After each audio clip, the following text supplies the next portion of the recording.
Hello everyone. आज के lecture में हम लोग कुछ प्रीवियस ईयर क्वेश्चंस करेंगे स्टैक से रिलेटेड। तो देखो, पहला क्वेश्चन है the following sequence of operations is performed on the stack. ठीक है, पुश 10, तो ये एक हमने स्टैक बनाया, उसमें 10 डाल लिया। उसके बाद पुश 20, सो 20 डाल दिया। पॉप किया तो 20 is out. Then push 10, again 10 push कर लिया। पुश 20, अगेन 20 पुश कर लिया। देन 3 टाइम्स आपने पॉप किया, तो ये इन सीक्वेंस आ जाएंगे 20 10 एंड देन 10। है ना, सब आउट हो गए। आई होप आप समझ पा रहे होगे। 3 बार पॉप हो गया, then push 20, okay, then pop 20, pop हो गया। The sequence of values popped out is, बहुत इजी क्वेश्चन है, 20 20 10 10 20 20 20 10 10 20, बी ऑप्शन इज करेक्ट। मेरे ख्याल से इसमें कुछ था नहीं, just for the sake of practice मैंने करा दिया, ताकि आपको थोड़ा सा हिंट हो जाए कि किस तरीके के क्वेश्चन, जो सिंपल क्वेश्चन बनते हैं, वो कैसे होंगे स्टैक से रिलेटेड। नोट डाउन कर लो। नेक्स्ट क्वेश्चन पे आते हैं।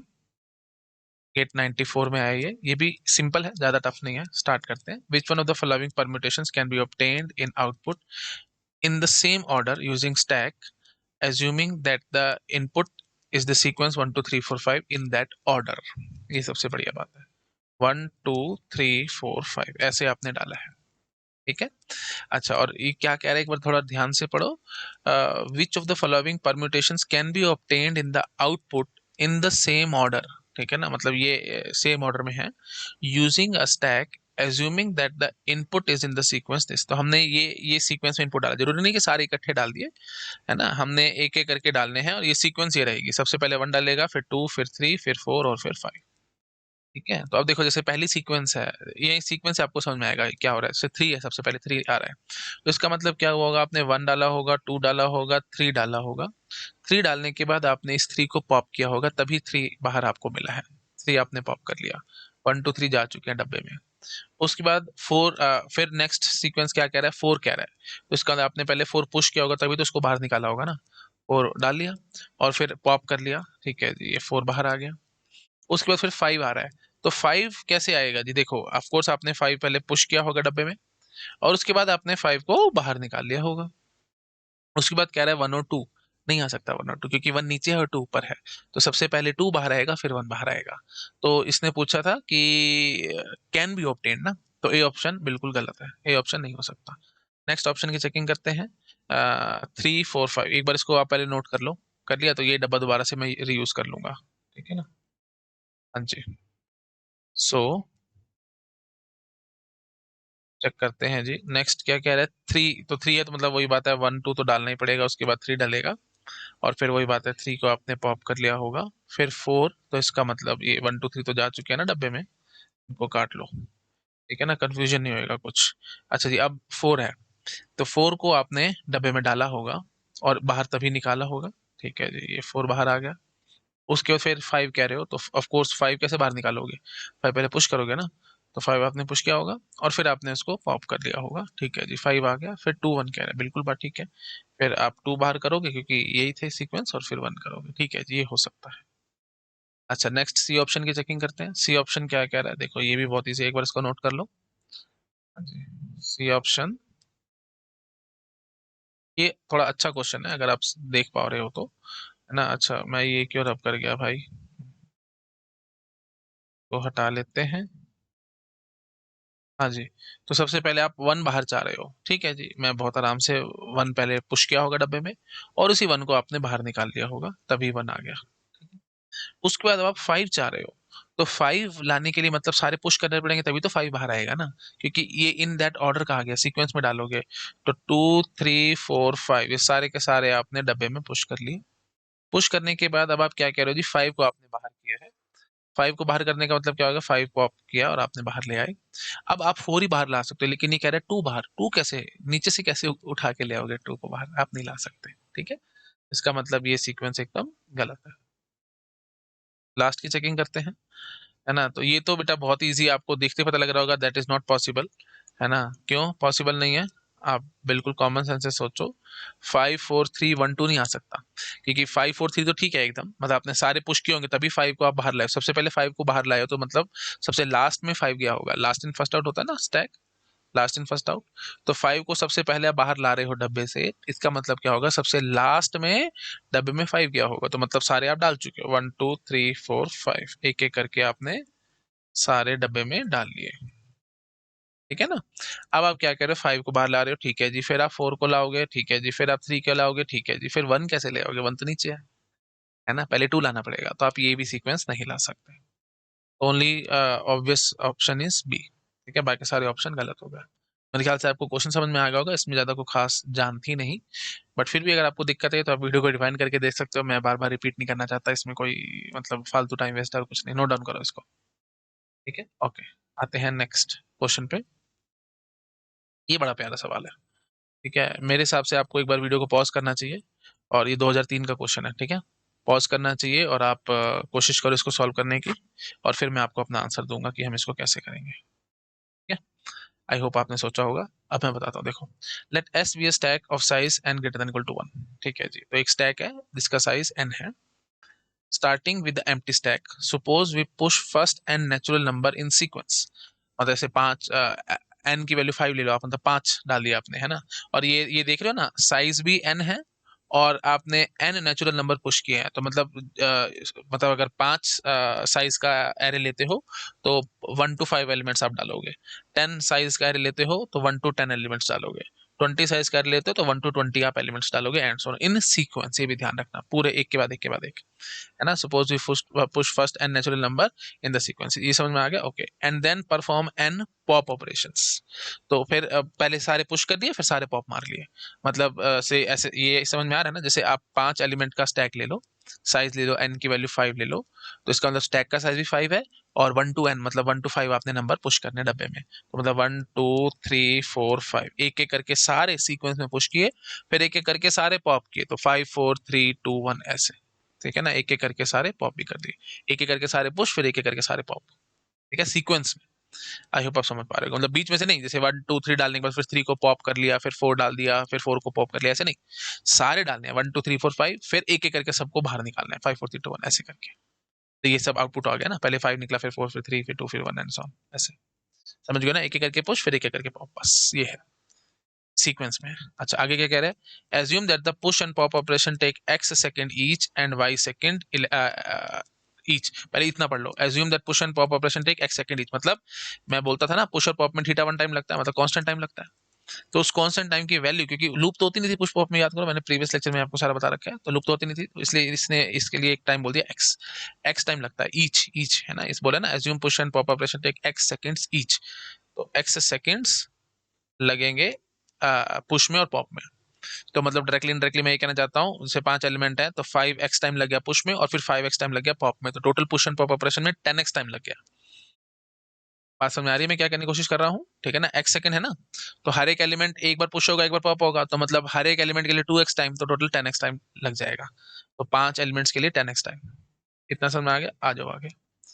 अच्छा, and y seconds elapsed between the end of one such stack operation and start of the next operation. अच्छा, ये भी बढ़िया बात है, ये क्या कहने की कोशिश कर रहा है कि मतलब जैसे सपोज कर लो आपने सबसे पहले 1 डाला डब्बे में, अब x टाइम खर्च हो गया, उसके बाद फिर आप 2 इमीडिएटली डालोगे, थोड़ा सा टाइम लगेगा, y टाइम लग जाएगा, मतलब y is the time elapse between the operations, है ना, जैसे पुश या पॉप जो भी आप करना चाहते हो, इसने बोला ना, देखो, and y seconds elapsed between end of such stack operation and start of the next operation। such stack operation मतलब पुश या पॉप, मेरे को फर्क नहीं पड़ता, ठीक है, तो आपने पुश किया तो नेक्स्ट पुश करने के लिए बीच में आपको वाई टाइम इंतजार करना पड़ेगा, या अभी पुश किया फिर पॉप करना है तो बीच में वाई टाइम इंतजार, ये पॉप किया है पुश करना है वाई टाइम इंतजार, एंड सो, मतलब मैं बार बार नहीं बोलना चाहता, आप समझ गए होंगे। यार यहाँ पे पॉप करने के बाद पुश तो होना ही नहीं है, क्योंकि पहले सारे पुश होंगे बाद में सारे पॉप होंगे, वो तो आप समझ ही पा रहे हो, बस सिर्फ मैंने समझाने के लिए बोल दिया, मतलब कोई भी आप ऑपरेशन कर रहे हो, पुश पॉप जो भी कर रहे हो, उनके बीच में आपको वाई टाइम का इंतजार करना पड़ेगा, मतलब ऐसे नहीं होता कि एक ऑपरेशन खत्म हुआ इमीडिएटली दूसरा भी शुरू हो जाएगा, क्यों, ऑब्वियस सी बात है, आप कंप्यूटर आर्किटेक्चर से इसको लिंक करो, भाई पहले इंस्ट्रक्शन फेच होगी, डिकोड होगी, एग्जीक्यूट होगी, उसके बाद ही तो मतलब एग्जीक्यूट तो बाद में होगी ना, पहले फेच डिकोड तो होगी ना, तो वही चीज ये कहना चाह रहा है कि थोड़ा बहुत टाइम लग जाता है भाई ऑपरेशन को मतलब इनिशिएट करने में, एंड ऑन, तो एक्स टाइम खर्च हो गया, एक ऑपरेशन हो गया, पुश हुआ या पॉप हुआ, है ना, उसके बाद फिर से नेक्स्ट ऑपरेशन आपको करना है, पुश या पॉप जो भी करना है, तो बीच में आपको वाई टाइम इंतजार करना पड़ेगा, मतलब वही इंस्ट्रक्शन फैच होगी, डिकोड होगी, तभी तो एग्जीक्यूट होगी ना, तो वही वाई टाइम इसने दे दिया बीच का टाइम, है ना। मतलब इमीडिएट ऐसे नहीं कि अभी अभी पुश हुआ फिर इमीडिएटली दोबारा से पुश हो जाएगा ना, थोड़ा सा टाइम बीच में आएगा, और वो कितना टाइम आएगा, वाई टाइम आएगा, यही कहना चाह रहा है, ठीक है। तो मतलब ऐसे कहना चाहता है, वन पहले पुश हुआ, उसके बाद फिर वाई टाइम इंतजार होगा, फिर जा करके टू पुश होएगा, तो टू पुश करने में एक्स टाइम लग जाएगा, ठीक है जी। फिर उसके बाद फिर वाई टाइम इंतजार होगा, फिर जा करके थ्री पुश होएगा, ठीक है जी। अच्छा जी, उसके बाद थ्री पुश हुआ तो फिर एक्स टाइम लग गया। अच्छा जी, अब थ्री को जैसे पॉप करना है, तो आप फिर वाई टाइम इंतजार करोगे, क्योंकि ऐसे तो पॉप दोबारा होगा नहीं ना, है ना, मतलब पहले पुश हुआ है, फिर थोड़ा सा इंतजार, फिर होगा, मतलब हर पुश पॉप से पहले एक वाई आएगा बस, ठीक है ना। या तो एक्स के बाद फिर वाई टाइम इंतजार हो गया, उसके बाद फिर आप थ्री पॉप करोगे, तो मतलब वही बात है, एक्स टाइम लग जाएगा पॉप करने में, फिर आपको इंतजार करना पड़ेगा, फिर टू को आप पॉप करोगे तो पॉप करने में एक्स टाइम खर्च हो जाएगा, फिर आपको इंतजार करना पड़ेगा, फिर जा करके वन को आप पॉप करोगे, दैट मीन्स एक्स टाइम लगा दोगे, ठीक है। तो टोटल ये टाइम लग जाएगा, ठीक है ना, सारा टाइम ये होगा, मतलब वन टू थ्री पुश हुए, फिर वन टू थ्री पॉप हुए, इन सीक्वेंस ये सीन बनेगा, ठीक है।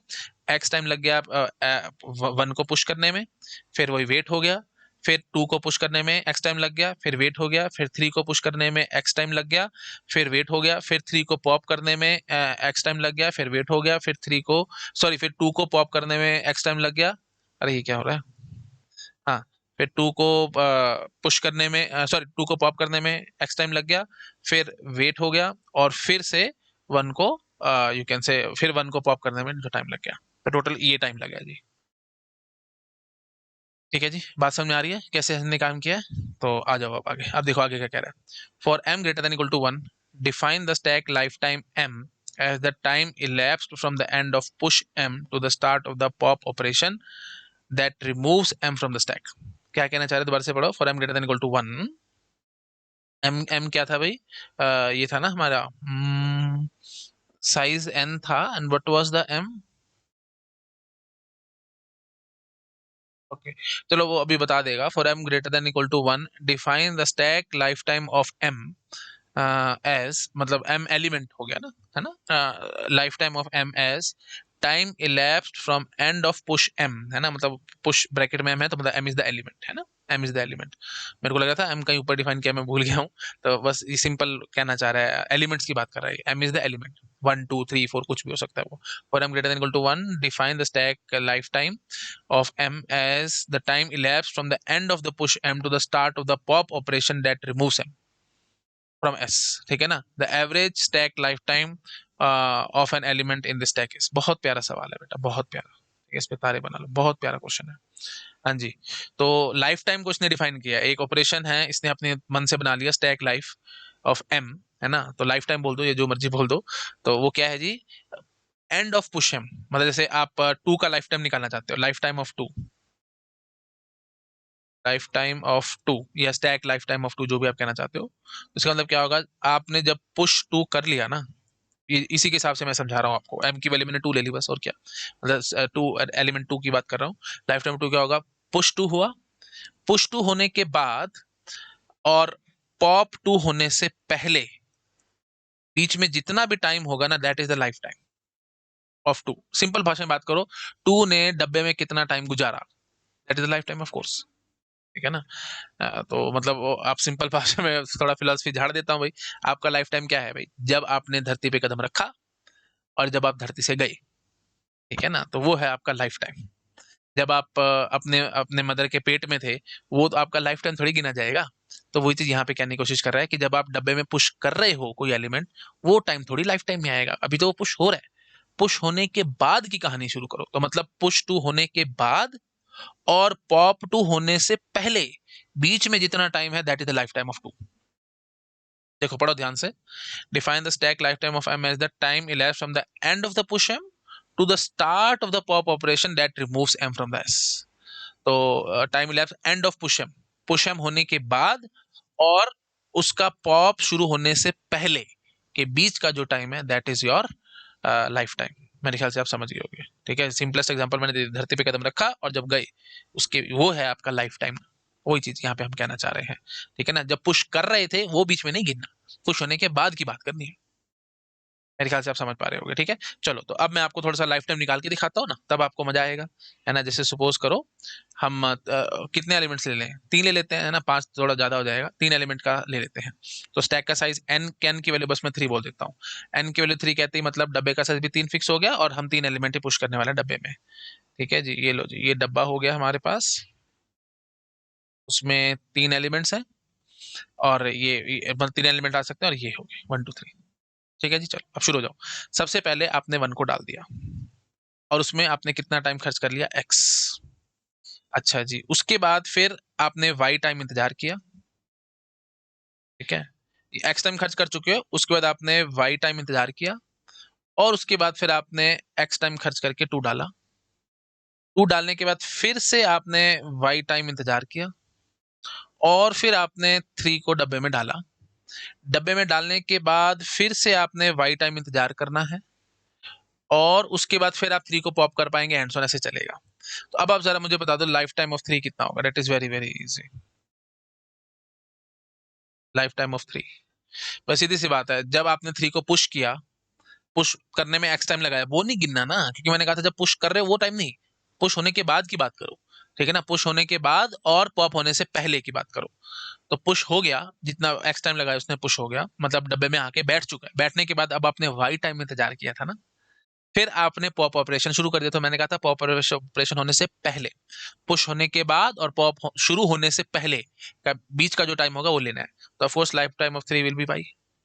अब प्लीज यहाँ पे x प्लस वाई मत बोल देना बेटा, प्लीज, मैं बार बोल रहा हूँ, पॉप होने से पहले है जी। पॉप मतलब ऐसे समझ लो उसको, वो मरने वाला है ये आदमी, तो वो ड्यूरेशन आप बीच में क्यों गिन रहे हो। ठीक है ना, जब 3 जाने वाला है वो ड्यूरेशन आपको बीच में नहीं गिननी है, और वो जाने में इसके x टाइम खर्च हो जाता है, तो वो नहीं गिनना ना, उसके जाने से पहले की बात करनी है। सीधी बात करो भाई, डब्बे में उसने कितना टाइम बिताया, डब्बे में इसने सिर्फ वाई टाइम ही बिताया, इससे ऊपर टाइम नहीं बिताया, क्योंकि एक्स टाइम लग गया था इसको पुश करने में, इसकी सेटलमेंट होने में ही एक्स टाइम खर्च हो गया था, है ना। तो ऐसे बात कर लो। चलो और सिंपल एग्जांपल लो, किराए पे आप घर लेते हो, तो आपने सपोज कर लो 1 तारीख से शुरू किया, तो किराया 1 तारीख से शुरू नहीं होगा। ऑफ कोर्स आदमी बदतमीज नहीं होना चाहिए, अगर आदमी बदतमीज है वो तो कहेगा ना जी ना, मेरे को तो अभी इसी वक्त से किराया शुरू कर। अगर शरीफ आदमी होगा वो कहेगा यार हफ्ता ले ले तू, आराम से अपना सेटल डाउन कर ले चीजों को, है ना, जो भी सामान सुमन इकट्ठा करना है, जहां से जो भी लाना है ले आ, हफ्ता मैं तेरे को फ्री देता हूँ घर, हफ्ते के बाद मैं किराया शुरू करूंगा। तो वही चीज है ये। तो अभी नो डाउट वो आने की उसकी तैयारी शुरू हो गई है ना, 1 तारीख को वो आ गया है, लेकिन प्रॉपरली नहीं आया है ना, सारा सामान वगैरह इकट्ठा करेगा, प्रॉपर जब रहना शुरू करेगा, जब सब कुछ आ जाएगा, तब 7 तारीख से उसका किराया शुरू होगा। तो 1 से 7 तक वो अपने आप को सेटल डाउन कर रहा था। तो ऐसे ही एक्स टाइम जो आपने लगाया ना, वो 3 को लाने में लगाया, उसको सेटल करने में लगाया प्रॉपर, उसके बाद ही तो उसका टाइम शुरू होगा ना। हाँ जी, तो वाई टाइम तक वो बेचारा यहाँ पे रहा है, क्योंकि हमने हर पुश पॉप के बीच में, या जो भी था पुश पुश जो भी आप ऑपरेशन कर रहे हो, पुश या पॉप कर रहे हो, बीच में आपको वाई टाइम का इंतजार करना है। तो वाई टाइम आपका इंतजार हुआ, उसके बाद फिर पॉप ऑपरेशन शुरू हो गया। तो पॉप ऑपरेशन शुरू होने का मतलब क्या हुआ जी, इसका सामान उठा के बाहर फेंकने का शुरू हो चुका है काम। तो ऑफ कोर्स किराएदार किराया वहीं बंद कर देगा ना। उसने कहा कि भाई 1 तारीख को मेरे को घर खाली चाहिए, है ना। तो आप क्या करोगे, आप मतलब कुछ दिन पहले से ही शुरू कर दोगे सारा प्रोसीजर, वही सारा सामान बाहर निकालना एंड ऑन। वो थोड़ी सी एक्सटेंशन देगा आपको कि हाँ भी सामान सुमन चलो बाहर निकाल लो, जो कर लो, तो वही चीज है ना। तो अब वो बाहर निकल रहा है ना, तो वो बीच में गिना नहीं जाएगा ना बेटा, इसलिए इसका वाई टाइम आया। इसे और सिंपल एग्जांपल नहीं दे सकता, आपको समझ में आ चुका होगा भाई। अच्छा, लाइफ टाइम ऑफ 3 वाई हो गया। अब आप जरा मुझे बताओ लाइफ टाइम ऑफ 2 कितना होगा। बताओ भाई, शाबाश, 2 का कितना कितना लाइफ टाइम होगा। 2 के लिए बेटा आपने एक्स टाइम खर्च किया था इसको लाने में, उसको छोड़ दो। उसके बाद आपने एक तो वाई टाइम इंतजार किया होगा, तो जो वाई टाइम आप इंतजार कर रहे थे अगला ऑपरेशन करने से के लिए, तो 2 तो वहीं पे रहा ना। उसके बाद फिर आपने एक्स टाइम खर्च किया था 3 को लाने में, है ना। फिर उसके बाद आपने वाई टाइम खर्च किया था बीच में जो टाइम आया था। फिर आपने एक्स टाइम खर्च किया था 3 को बाहर फेंकने में, और फिर आपने वाई टाइम और इंतजार किया होगा, और उसके बाद जाकर के 2 का पॉप ऑपरेशन शुरू हो गया होगा, है ना। तो टोटल ये लाइफ टाइम है जी 2 का। बताओ भी ध्यान से सोच के, कोई टेंशन की बात नहीं। 2 के बाद आपने वाई टाइम इंतजार किया, और फिर उसके बाद एक्स में आपने 3 को पुश किया, वाई वेट हो गया, उसके बाद एक्स पुश हुआ, उसके बाद फिर वाई वेट हुआ, फिर एक्स फिर जो जो 3 था वो पॉप हुआ, वही push pop 3 time x time खर्च हो गया। उसके बाद फिर आपने वाई टाइम और इंतजार किया, और उसके बाद जाकर के 2 का पॉप होने की प्रक्रिया शुरू हो जाएगी, और जब वो शुरू हो जाएगी हम रुक जाएंगे, मतलब वो फिर लाइफ टाइम में नहीं गिनना। ये हो गया जी टोटल लाइफ टाइम ऑफ 2। अब आप जरा मुझे बताओ लाइफ टाइम ऑफ 1। मजा आ जाएगा अगर आप बता गए तो। बोलो भाई, सबसे पहले तो जैसे आपने 1 को पुश किया उसके बाद सारा गिनना शुरू कर दो। 1 को पुश करा, एक्स टाइम लगाया, उसके बाद अब शुरू हो जाओ। वाई टाइम आपने इंतजार किया, उसके बाद फिर आपने एक्स टाइम और लगाया 2 को पुश करने में, फिर वाई टाइम इंतजार हुआ, फिर आपने एक्स टाइम लगाया 3 को पुश करने में, फिर आपने वाई टाइम इंतजार किया, फिर आपने एक्स टाइम लगाया 3 को पॉप करने में, फिर आपने वाई टाइम इंतजार किया, फिर एक्स टाइम लगाया 2 को पॉप करने में, फिर आपने वाई टाइम इंतजार किया, और फिर फाइनली आपने 1 को निकालने की प्रक्रिया शुरू करी होगी। उससे पहले तक का ही टाइम है। तो 1 ये एक्स टाइम किसके लिए आया, 2 को पुश करने में, फिर वाई का इंतजार हुआ, उसके बाद फिर 3 को पुश किया गया, फिर वाई का इंतजार हुआ, फिर 3 को पॉप किया गया, फिर वाई का इंतजार हुआ, फिर 2 को पॉप किया गया, और फिर वाई का इंतजार हुआ, और फिर फाइनली वो बाहर हो जाएगा। बोलो भाई, ये चीज समझ में आ रही है?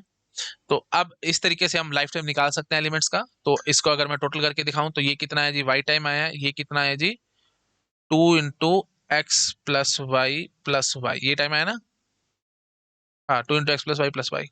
अच्छा, ये कितना टाइम आया जी, x + y और x + y, 4 × x + y + y, 4 × x + y + y। समझ में आ गया? ठीक है। ये अभी जनरलाइज कर दूंगा अभी, बट अभी फिलहाल ये बात करो। अब इसने क्या पूछा था, average stack life time of an element of this stack is. Average stack life time बताना है आपको। तो अगर मैं यहीं पे आपसे पूछूं कि एवरेज बता दो, तो एवरेज तो बहुत आसान है। आप क्या कहोगे, सर इसमें तो कुछ भी नहीं है, टोटल 3 एलिमेंट्स थे ना, सबका लाइफ टाइम ऐड करो, डिवाइड करो, तो टोटल नंबर ऑफ एलिमेंट्स है। तो आप क्या करोगे, y + 2x + y + y plus में 4x + y + y divided by 3। So simple, क्योंकि 3 एलिमेंट्स थे। बस यहाँ से हमारे पास आ जाएगा एवरेज। बताओ भाई कितना आता है ये, तो यहाँ से ये 3y हो गया, और यहाँ से 6 है, तो 3y प्लस में 6x + y डिवाइडेड बाई 3, तो y प्लस में 2 × x + y, ये हमारा एवरेज लाइफ टाइम आया। बोलो भाई, ये बात पकड़ में आई कि नहीं? y प्लस में 2 × x + y। अच्छा जी, तो ये हमारा ओवरऑल एवरेज लाइफ टाइम आया है। और ये ऑप्शन है क्या ना, ये ऑप्शन हमारे को नहीं आ रहा समझ में, ये ऑप्शन हमारे को नहीं दिख रहा। तो अब हम ना क्या करेंगे, अब हम थोड़ा सा कॉमन सेंस लगाने की कोशिश करेंगे। हमने यहाँ पे 3 एलिमेंट लिए, ध्यान से देखो, n की वैल्यू हमने 3 ली, और n की वैल्यू 3 लेने पे हमारे पास ये आ रहा है एवरेज लाइफ टाइम। तो सबसे ऑब्वियस सॉल्यूशन क्या निकलेगा, इसलिए मैं कहता हूँ बेटा एप्टीट्यूड बहुत बेसिक है, ये आपको बेसिक बेसिक चीजें आनी चाहिए, मतलब प्रॉब्लम सॉल्विंग स्किल्स तुम्हारे अंदर होनी चाहिए। हमने 3 एलिमेंट का किया, ये आंसर निकाला है। अब क्या करूंगा मैं, n = 3 उठा करके पुट करूंगा सारे ऑप्शंस में, और देखता हूं कि कौन सा ऑप्शन हमारे को n = 3 पे ये दे रहा है। जो भी ये दे जाएगा वो हमारा ऑप्शन ठीक हो जाएगा। ठीक है, अगर मल्टीपल ऑप्शंस दे गए तो फिर वही बात है, मेरे को प्रॉपर जनरलाइज करना पड़ेगा और सारा आपको डिराइव करके दिखाना पड़ेगा। तो किस्मत की बात है, अभी चेक करते हैं। ठीक है, तो n = 3 जब यहाँ पे लूंगा तो 3 × x + y, ये ऑप्शन तो बिल्कुल गया। यहाँ पे तो n है ही नहीं, इस पे तो मारो काटा। अच्छा, n की वैल्यू जब मैं 3 लूंगा तो 3 × x + y - x, इसकी चेकिंग करते हैं। क्या निकलेगा जी, ये 3 × x + y - x, तो ये क्या हो गया जी, 3x प्लस में 3y - x, तो ये हो गया जी 2x प्लस में 3y, जिसके लिए मैं क्या कह सकता हूँ, 2 × x + y + y। समझ में आ गया ना, और ये यही है, ये यार था हमारा। तो ठीक है जी, सी ऑप्शन फर्स्ट क्लास बैठता है। और ये भी यहाँ पे एन है ही नहीं, इसको तो मारो काटा, 2x + y तो है ही नहीं, तो सी ऑप्शन एकदम ठीक बैठ गया, है ना। तो अब बाई चांस अगर 2-3 ऑप्शन मैच कर जाते, 2 ऑप्शन भी मैच कर जाते, तो मेरे को पूरा ड्राइव करना पड़ जाता जी। ठीक है, आई होप आप समझ पा रहे होगे मैं क्या कहने की कोशिश कर रहा हूँ। तो you just put the value of n and get the answer. ये बेसिक बेसिक स्किल्स है बेटा, प्रॉब्लम सॉल्विंग स्किल्स अगर आपके अंदर नहीं है तो गेट एग्जाम आप क्रैक नहीं कर सकते। कड़वी बात लेकिन सच्ची बात, ये सब चीजें आपको आनी चाहिए भाई। सीधा प्रॉपर मेथड नहीं करा तो जुगाड़ से आंसर निकाल दो ना। ऑब्जेक्टिव पेपर है, सब्जेक्टिव तो है नहीं जहाँ पे प्रॉपर डेरिवेशन करके दिखानी पड़ेगी चीजों की, है ना। तो आप थोड़ा सा आपके अंदर होगी अगर इंटेलिजेंसी, तो आप ये सब चीजें बहुत आराम से और बहुत इजीली कर सकते थे। सो द थिंग इज, आपको बस एक बार क्वेश्चन पढ़ के समझ में आना चाहिए, और समझने के बाद एक छोटा सा एग्जांपल लो, उसके हिसाब से अपना आंसर निकाल लो, और उस आंसर के हिसाब से बाइक्रुक ऑप्शंस की मैचिंग करने की कोशिश करो, काम खत्म। इससे ऊपर आपको और कुछ करने की जरूरत नहीं है, बहुत आराम से आंसर आप निकाल सकते हो। हाँ, लेकिन जिनको बहुत ज्यादा इंटरेस्ट है, जिनको लग रहा है कि नहीं सर हमारे को प्रॉपर डिराइव करके दिखाओ, मैं आपको प्रॉपर डेरिवेशन भी दिखाता हूँ, इसमें कोई दिक्कत नहीं है। ठीक है, हाँ, बट ये डेरिवेशन करने से ऑफ कोर्स आपका माइंड वाइड ओपन अप हो जाएगा, और मेरे हिसाब से आप खुद भी डिराइव कर जाओगे। अगर आपने मेरे से डेटा स्ट्रक्चर एल्गोरिथम बिल्कुल शुरू से पढ़ा है, आपको सीरीज बनानी और वो सब चीजें आती हैं, आप खुद से कर गए होगे, इसमें कोई बड़ी बात नहीं है। ठीक है, चलो कोई बात नहीं, मैं आपको फिर भी जनरलाइज करके दिखाता हूँ कि क्या सीन चल रहा था। ठीक है, let me generalise the things. Generalise, ठीक है। तो अब देखो भाई, अगर मैं कहता हूं 1 to n है ना, तो n is the size of array, n is the size of array, and n elements are pushed one by one, and n elements are pushed, ठीक है ना, n elements are pushed one by one. तो मतलब 1 to n आपने push किए हैं, ठीक है ना, तो 1 to n आपने पुश किए हैं इन सीक्वेंस। तो डब्बे में 1 गया होगा, 2 3 4 अप टू n ऐसे गया होगा। अब आप बिल्कुल कॉमन सेंस से मुझे बताओ, लाइफ टाइम ऑफ n क्या होगा, n का, ऑफ कोर्स y, है ना, क्योंकि भाई एन आपने पुश किया होगा, पुश करने के बाद वही देखा आपने, जैसे यहाँ पे 3 का देखा था, लास्ट एलिमेंट ये 3 था, तो उसका वाई आया था, तो मेरे ख्याल से मेरे को एक्सप्लेन करने की जरूरत नहीं है ना भाई। एक्स टाइम खर्च हुआ होगा एन को डालने में, वो तो बोलो ही मत। उसके बाद वाई टाइम इंतजार होता था, और उसके बाद फिर आपने एन को पॉप करने की प्रक्रिया शुरू कर ली थी, तो वाई टाइम ही इसका लाइफ टाइम आया है। अच्छा, ऐसे ही life time of N minus one बता सकते हो आप? ठीक है, बस मैं सीधा यहाँ लिख देता हूँ ऐसे, बस डैश लगा करके एन माइनस वन का लाइफ टाइम बता दो भाई, एन माइनस वन का। तो आप क्या कहोगे, एन माइनस वन को पुश करने के बाद आपने क्या क्या किया था, फटाफट से सोच लो। एन माइनस वन को पुश करने के बाद आपने पहले वाई टाइम इंतजार किया था, उसके बाद फिर एन को आपने पुश किया था, उसके बाद फिर वाई इंतजार हुआ था, फिर आपने एक्स टाइम लगा करके एन को पॉप किया था, फिर आपने वाई टाइम इंतजार किया था, और उसके बाद एन माइनस वन को पॉप करने की प्रक्रिया आपने शुरू कर दी होगी। तो मतलब आपने क्या किया है, y plus x, Y plus x plus y, ऐसे सोच लो। तो इसका मतलब कितना हो गया, ये 2 × एक्स प्लस वाई या वाई प्लस एक्स, जो मर्जी बोल दो, प्लस वाई, ये टाइम हुआ। अब आप जरा मुझे बता सकते हो life time of N minus two क्या रहा होगा? ठीक है, एन माइनस टू के बाद आपने किया क्या, बस आप मुझे बता दो। एन माइनस टू के बाद आपने सबसे पहले तो वाई टाइम इंतजार किया था, उसके बाद फिर एन माइनस वन को पुश किया था, उसके बाद फिर वाई टाइम इंतजार किया था, उसके बाद फिर एक्स टाइम लगा करके एन को पुश किया था, फिर वाई टाइम इंतजार किया था, उसके बाद फिर एक्स को, ये जो एन एन एन एलिमेंट जो था उसको आपने पॉप किया होगा, फिर आपने वाई टाइम इंतजार किया होगा, उसके बाद फिर एन माइनस वन को आपने पॉप किया होगा, है ना। और फिर वाई टाइम इंतजार किया होगा, और उसके बाद फिर एन माइनस टू को पॉप करने का काम शुरू किया होगा। तो टोटल कितना टाइम होगा, Y plus x, Y plus x, Y plus x, Y plus X, 4 times Y plus x plus Y. तो which comes out to be 4 times Y plus X, X plus Y, जो मर्जी बोल दो, plus में Y. N minus to की ये कहानी बनी है। अब मेरे ख्याल से आपकी टेंशन खत्म है ना। माइनस वन किया था तो 2 टाइम्स एक्स प्लस वाई आया था, माइनस टू किया है तो 4 टाइम्स एक्स प्लस वाई आया है, तो मतलब डबल डबल। तो ऐसे एन माइनस थ्री के लिए क्या आया होगा, 6 times x plus Y plus में वाई, ऐसा आया होगा, कंफर्म है। क्यों ऐसा आया होगा, क्योंकि ऑब्वियस सी बात है बेटा, एन माइनस थ्री के बाद आपने n minus two, n minus one और एन, बस बिल्कुल कॉमन सेंस से सोचो। अब और अच्छे से समझाता हूँ, n minus two, n minus one और एन, ये 3 एलिमेंट्स आपने पुश किए होंगे, और यही 3 आपने पॉप किए होंगे। तो 6x टाइम तो खर्च हो गया पुश और पॉप में, और y टाइम हर ऑपरेशन से बीच का टाइम था। तो n माइनस थ्री के बाद आपने एक बार y टाइम इंतजार किया था, उसके बाद फिर ये n माइनस टू को पुश करने में फिर आपने y टाइम इंतजार किया था, फिर n माइनस वन को पुश करने में फिर आपने y टाइम इंतजार किया था। तो 3y और 3x ऐसे समझ लो। और समझा देता हूँ, देखो 6x तो समझ में आ गया था ना, लेकिन y का भी मैं साथ साथ चक्कर समझा देता हूँ आपको। देखो हुआ क्या होगा, n माइनस थ्री के बाद आपने एक वाई यहाँ इंतजार किया होगा, एक वाई यहाँ इंतजार किया होगा, एक वाई यहाँ इंतजार किया होगा, फिर एक वाई और इंतजार हो गया होगा, और उसके बाद फिर पॉप की प्रक्रिया शुरू होगी होगी। फिर एक वाई टाइम इंतजार होने के बाद फिर ये एक्स टाइम यहाँ खर्च हुआ होगा, मतलब वाई की बात करें तो चलो ऐसे बोल देते हैं, 3 वाई हो चुके थे ना, फिर एक वाई यहाँ पे और हो गया, उसके बाद फिर ये इसके दौरान एक वाई हो गया और एक वाई और हो गया, तो टोटल 6 वाई हो गए, ठीक है। और साथ में एक और वाई आ गया होगा, क्योंकि आपने एन माइनस थ्री को जब करना होगा उसके लिए। समझ में आ रहा है कि नहीं आ रहा? डायग्राम बना दें? डायग्राम बनाना थोड़ा मुश्किल काम हो जाता है मेरे लिए। ये लो भाई, ये आप एन माइनस थ्री पे खड़े थे, फिर आपने वाई टाइम इंतजार किया था, उसके बाद फिर आपने एक्स टाइम खर्च किया, और एन माइनस टू पुश हो गया, उसके बाद फिर वाई टाइम इंतजार हुआ, उसके बाद फिर एन माइनस वन पुश हो गया एक्स टाइम लगा करके, फिर वाई टाइम इंतजार हुआ, और उसके बाद फिर एक्स टाइम लगा करके एन पुश हो गया, फिर वाई टाइम इंतजार हुआ, उसके बाद फिर यही एक्स टाइम लगा करके फिर से दोबारा से शुरू कर लेते हैं, यहाँ शुरू करते हैं चलो। एक्स टाइम लगा करके आपने एन को पॉप किया, फिर वाई टाइम लगा दिया, फिर एक्स टाइम लगा करके आपने एन माइनस वन को पॉप किया, फिर वाई टाइम लगा दिया, फिर एक्स टाइम लगा करके आपने एन माइनस टू को पॉप किया, फिर वाई टाइम लगा दिया, और उसके बाद जाकर के एन माइनस थ्री की पॉप वाली बात शुरू की होगी। तो आप ऐसे देख लो, Y plus x, Y plus x, Y plus X, 3 हो गया, फिर यहां से पकड़ के ले आओ, वाई प्लस एक्स चौथा, फिर वाई प्लस एक्स पांचवा, फिर वाई प्लस एक्स छठा, और फिर लास्ट में एक वाई और ऐड हो गया। तो 6x plus Y plus Y, वही हमने यहाँ पे लिखा हुआ है। ठीक है, तो मेरे ख्याल से और सिंपल मैं नहीं बोल सकता, आपको बिल्कुल कॉमन सेंस से समझ में आ रहा होगा हमने यहाँ पे कैसे काम किया है। बस n माइनस थ्री में ये हो गया। बस सीधी सी बात है, n माइनस थ्री से ऊपर तीन एलिमेंट है ना, तीन एलिमेंट पुश होंगे, तीन एलिमेंट पॉप होंगे। तो बस सीधी सी बात है भाई, और पुश पॉप में एक्स एक्स टाइम लगता है, तो 6x तो वहां चला गया, और फिर 7y लगते हैं, वो आप गिन सकते हो अपने आप 7y कैसे आए हैं। ठीक है, ठीक है, क्योंकि हर हर ऑपरेशन के बीच में हमारे पास वाई टाइम खर्च होना ही होना है। तो आप n माइनस थ्री से शुरू हो, वापस n माइनस थ्री पे आना चाहते हो, तो वो साइकिल बन जाएगी, तो सात लग जाएगा ना। छः छः नोड्स हैं, ग्राफ से लिंक कर लो, छः नोड्स हैं, तो उनके बीच में, और ये तीन तीन नोड्स होगी ना, तो ऐसे ऐसे ऊपर चढ़ोगे, फिर वापस आओगे, साइकिल बना दोगे छः, और फिर एक वापस बीच में एक वाई के लिए, n माइनस थ्री के लिए भी एक नोड आएगी। समझ रहे हो ना?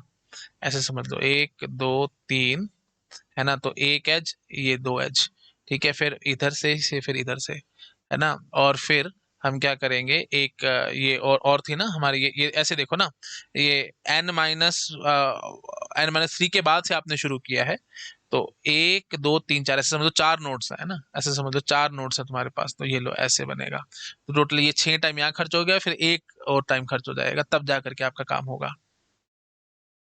थोड़ा सा कर पा रहे हो लिंकिंग? ये बेटा सर वही बात है, मैं जितना मर्जी ऐसे बोलूं, जितना आपको सिर्फ इमेजिन करना और कुछ नहीं, जितना आप इमेजिनेशन से कर जाओगे उतना बढ़िया काम हो जाएगा, है ना। तो हमने क्या किया है, आप समझ पा रहे होगे, n माइनस थ्री के बाद से आपने टाइम शुरू कर लिया था ना, तो इसलिए आप समझ लो कि चार नोड्स हैं, और बीच में ऐसे ऐसे ऐसे एक एक्स, फिर वापस एक एक एक्स, और फिर वही बात है, वो तो हो ही गया था, 6x तो हो ही गया था, बट वाई की बात थी, तो यहाँ से यहाँ एक वाई लगना ही लगना है ना। उसके बाद फिर वाई, फिर तीन वाई यहाँ खर्च, तीन वाई यहाँ खर्च, और एक वाई यहाँ पे और खर्च हो जाएगा, टोटल सेवन वाई हो जाएंगे।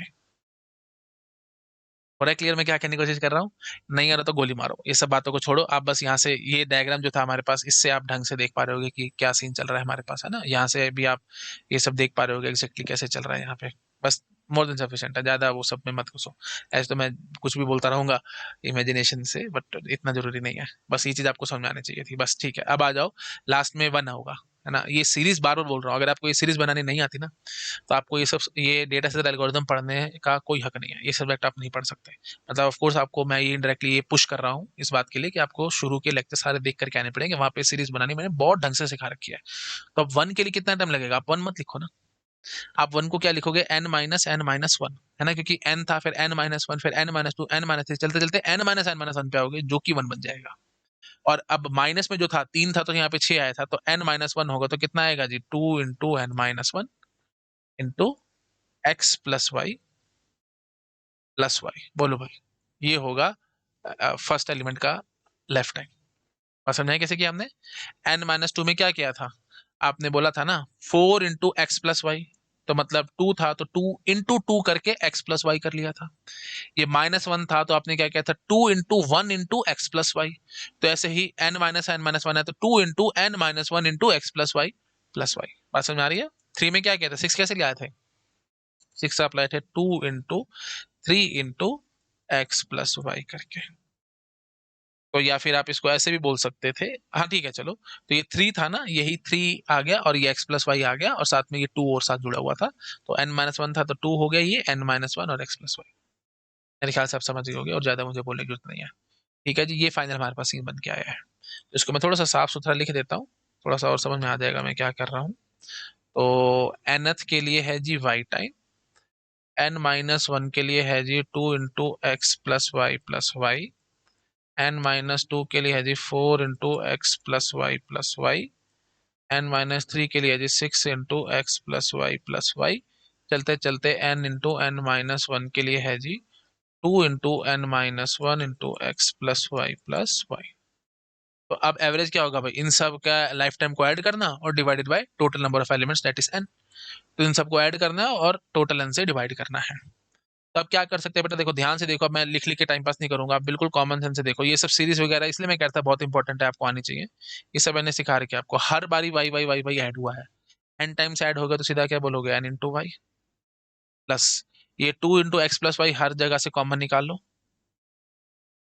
यहाँ से क्या आएगा जी, two into x plus Y common ले रखा था, तो यहाँ से वन आएगा, यहाँ से ऑफकोर्स टू बचेगा, यहाँ से ऑफकोर्स थ्री बचेगा, और यहाँ से चलते चलते ऑफकोर्स एन माइनस वन बचेगा। ये आया जी समेशन। और डिवाइड हमारे को किससे करना है, टोटल एन से, क्योंकि एवरेज आप निकाल रहे हो, सम डिवाइडेड बाय एन। बात पकड़ में आ गई? बस अब कुछ भी नहीं है, अब बस आपको इसको इधर उधर करना है, आपके पास आंसर आ जाएगा। और ये तो n into N minus one by two होगा ना, एक से लेकर n माइनस वन तक का sum n into N minus one by two divided by n। ठीक है, अब आप क्या कर सकते हो, n into Y, 2x plus 2y, ये 2 को खोल दिया मैंने, और n square by two minus n by two by n। बात पकड़ में आ रही है? अच्छा, या फिर आप ये काम भी कर सकते थे, यहीं से आप ये 2 और ये 2 काटा मारो, ठीक है, बढ़िया काम हो जाएगा। अल्टीमेटली यहाँ से क्या बन के आएगा, ये x प्लस वाई, और यहाँ से n स्क्वेयर माइनस n। समझ में आ गया ना? थोड़ा बहुत वो तो आप सिंप्लीफाई करना और कुछ नहीं करना। हाँ जी, तो n इंटू वाई प्लस में n square X minus N X plus में n square Y minus N Y divided by n। तो यहाँ से आप n कॉमन निकाल लो, y प्लस में N x minus X plus में N Y minus Y divided by n, n उड़ गया। तो अब हम क्या कह सकते हैं, n x minus x, n Y minus y, और प्लस में वाई है, तो ये वाई और ये माइनस वाई उड़ाओ, पहले तो इसको खत्म करो, एन आ जाएगा कॉमन, एक्स प्लस में वाई माइनस एक्स। यह है हमारा answer, n into x plus y minus x, यही है हमारा ऑप्शन सी, आप देख सकते हैं, into x plus y minus x, ये हमने निकाला। ठीक है जी, तो छोटा कर देता हूँ, आप आई थिंक ये समझ पा रहे होगे। ये अगर आपको डिफिकल्ट लग रही है ना, तो इसका मतलब आपने मेरे शुरू के लेक्चर्स नहीं देखे हैं, और जो शुरू शुरू में मैं आपको सीरीज बनाना सिखाता था, टाइम कॉम्प्लेक्सिटी निकालना सिखाता था, वहाँ पे मैंने बहुत अच्छे से प्रैक्टिस कराई है, और ये सब चीज़ें आपको अपने आप से आ जानी चाहिए थी, इसमें कोई बड़ी बात नहीं थी। ठीक है, अगर आ गया तो I virtually shake hand with you, नहीं आई समझ में तो ठीक है भाई, आपने देख लिया है ना, बट डिफिकल्ट नहीं लगनी चाहिए सब चीज़ें, है ना, ये सब हमने बहुत पढ़ाई करी है पहले। चलो शाबाश नोटा, ठीक है।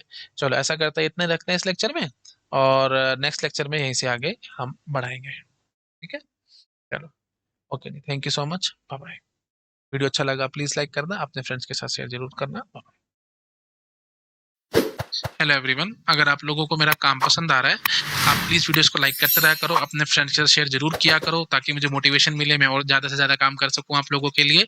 और अगर आप मुझे डोनेशंस देना चाहते हो तो क्यूआर कोड आपको मिल जाएगा आप चैनल बैनर पे राइट हैंड साइड में ऊपर टॉप राइट में, अगर आप कंप्यूटर पे देख रहे हो तो टॉप राइट कॉर्नर में मिल जाएगा, नहीं तो आपको डिस्क्रिप्शन में लिंक मिल जाएगा, आप उस लिंक पे क्लिक करके डोनेशन जो भी देना चाहो वो दे सकते हो। डाउट्स की बहुत प्रॉब्लम रहती है स्टूडेंट्स को, रियल टाइम डाउट्स हम सॉल्व नहीं कर पाते फटाफट से, जैसे चाहे आप पेड कोचिंग में हो चाहे आप फ्री पढ़ रहे हो, कोई प्रॉब्लम वाली बात नहीं है। आप जहां से भी कुछ भी पढ़ रहे हो, मुझे इसमें दिक्कत नहीं है। आप मेरा टेलीग्राम चैनल को सब्सक्राइब कर सकते हो, वहां पे आपके जो भी डाउट्स है आप पूछ सकते हो, बहुत ज्यादा एक्टिव ग्रुप है, बहुत सारे स्टूडेंट्स एक्टिव रहते हैं ग्रुप में, फटाफट से आपको रिप्लाई मिल जाएगा। लेकिन और अगर आप और ज्यादा मैनेज वे में चलना चाहते हो, बहुत अच्छे से प्रॉपर मैनेज तरीके से, कि डाउट्स अलग अलग हो, हमें जैसे टीओसी का अलग चैनल हो, कंपाइलर का अलग चैनल हो, डिजिटल का अलग चैनल हो, एंड सॉन, तो अलग चैनल वाइज चैनल हमने बना रखा है, बहुत अच्छा सा डिस्कॉर्ड सर्वर हमने मेंटेन किया है ना, एक स्टूडेंट ने बना करके दिया था, तो आप उसको भी सब्सक्राइब कर सकते हो, लिंक आपको डिस्क्रिप्शन में मिल जाएगा। सब कुछ फ्री है भैया ना, मैं किसी चीज के लिए पैसे चार्ज नहीं करता हूँ, everything is free of cost. Donation देना चाहते हो आप, मोस्ट वेलकम, आप दे सकते हो, बट ये सब चीजें मैं आप लोगों के लिए लाइफ टाइम फ्री रखूंगा। डिस्कॉर्ड सर्वर हो गया, टेलीग्राम चैनल हो गया, और मेरा यूट्यूब चैनल हो गया, everything will be free of cost, मैं अपने मुंह से कभी कुछ नहीं मांगूंगा आपसे। ठीक है, आप जो देना चाहते हो आप वो मुझे दे सकते हो। Okay, thank you so much, bye bye.